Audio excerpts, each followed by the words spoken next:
We traveled from sandy beaches to mountainous terrains looking for these gaps. We met the people who face the challenges with no border wall. The border fence ends here on the Rio Grande, not far from the town of Penitas. Arturo Arambula lives in the gap. I don't have a fence, and I mean, I don't bother with a fence. Hardly anybody here bothers with fences because nobody trespasses. Arambula lives in the historic town of San Ignacio. The homes here sit untouched by decades of change. Arambula, his neighbors, and I walked down to the river, no questions asked. There hasn't been much change, other than a huge Border Patrol presence. We didn't see that. We saw only this empty Border Patrol unit, used as a deterrent.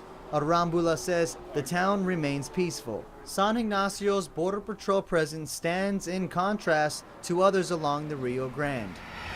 We passed the sanctuary city of El Cenizo.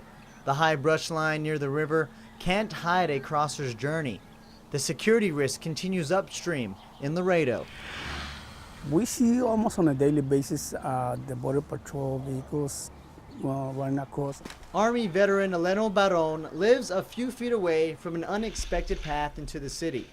He's used to the commotion. Laredo Councilman Alex Perez says the sewer systems are used as illegal passageways. They still go through them. There's a lot of activity in the parks. They sneak into the parks. They have cars along the parks that they actually put the drugs in, they put the people in. It's a big, big deal. I mean, it's happening every day. Perez says the gaps need to stay. Laredo's only border fence surrounds part of the Laredo Community College. For us, a small fence has worked. The Environmental Science Center director Tom Miller walked us around the 90-acre conservation site. Miller says the 1-mile fence is open to the public. You just have to ask for the combination to unlock the gates.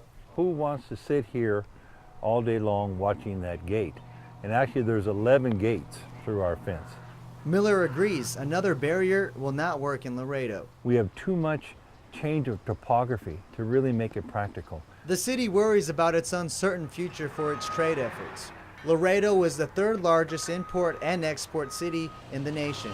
Baron calls trade the heartbeat of the U.S. and Mexico relationship. This is very critical. We have people, families depending on the trade. So like I said, with the wall, this will collapse. The Rio Grande twists and turns further northwest, fenceless. The Big Bend Mountains, ranchlands, and a row of green pipelines lead the way to Presidio. The community relies on the Mexican city of Ojinaga for their economic survival. It does affect both cities, I guess, because Presidio and Ojinaga are sister cities. Elida Martinez tends the desk at a hotel in Presidio. She's lived here since 1970. Martinez tells us the international bridge is often shut down by Mexican police. We rely on each other to go and buy groceries. They all come down and purchase a lot of things in Presidio. We witnessed the closure ourselves. Police told us the increase in gasoline prices provoked 250 protesters across the river. They took over the international bridge. The gaps continue. Another section of the fence begins in Fort Hancock. Right here in Fort Hancock, you have a portion of it. And it runs about from the port of entry, it runs about 1.5 miles, maybe 2 miles each direction, and then it stops. Hudspeth County Sheriff's Deputy Justin Clark escorted us through the portion of the county where the fence ends. The river leads to a little-known port of entry.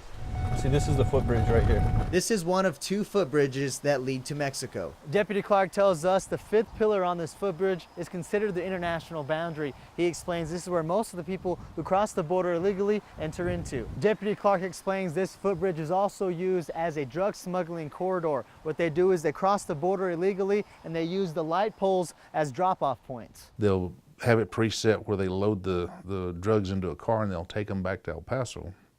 Once they get into El Paso, they take them to the stash house, they'll repackage them, and then they'll ship them all over the country. We first showed you these footbridges 7 years ago. Hudspeth County Sheriff Arvin West says the bridges have stayed about the same for the last 40 years. And I even offered to take my own damn torch down there and cut them down, but to this day they're still there. West says filling the gaps with a wall will not work. There's 98 miles of Hudspeth County. There's only 7 miles of what we refer to as Jurassic Park fence, and it's not effective at all.